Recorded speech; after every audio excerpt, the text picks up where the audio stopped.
Екс-разузнавачот Зоран Верушевски да даде толкување на својот исказ.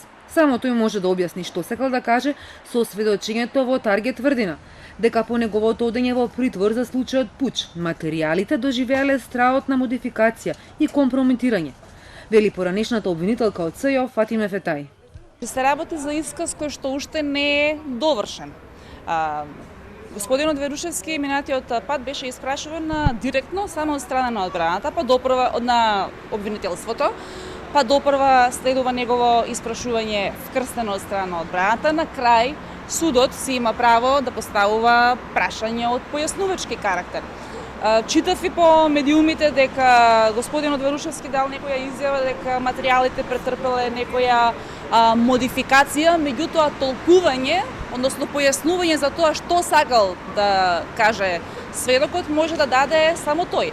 Фетај е децидна дека бомбите се автентични и било какви сведочења не можат да влијаат врз доказите и понатамошниот тек на предметите. За нас како обвинителство автентичноста на материјалите значи воопшто не е спорна. Не беше спорна и не е спорна ниту за тие сведоци кои што на почеток примија некои материјали, ако се сеќавате, ниту пак тоа го спорат обвинетите во судските постапки. Тој вели дека почетокот пред да почнеме ние со нормално функционирање, само некои изјави на ТВ дека материјалите се сечени, лепени и монтирани, меѓутоа никој тоа досега не го кажал во судница. И од друга страна, значи се работи за материјали, односно за докази кои што не се изолирани докази во нашите постапки, тие се наоѓаат подкрепа и во други материјални и вербални докази, сето тоа ја потврдува нивната автентичност. Верушевски барем засега не ги коментира реакциите и анализите во јавноста кои произлегува по неговото сведочење, а одат од тоа дека се прави штета на клучниот предмет за масовното прислушување, поради кој беше формирано и СЈО, па се до шпекулации дека постојат партиски пазарења, а неговите релации со премиерот и совитнике, но и со партискиот врв не се влошени. Верушевски сведочеше дека бомбите завршувале во СДСМ, а не лично кај него, што ако се чита буквално отстапува и од обвинението на СЈО и од исказот на свиркачот Лазаревски.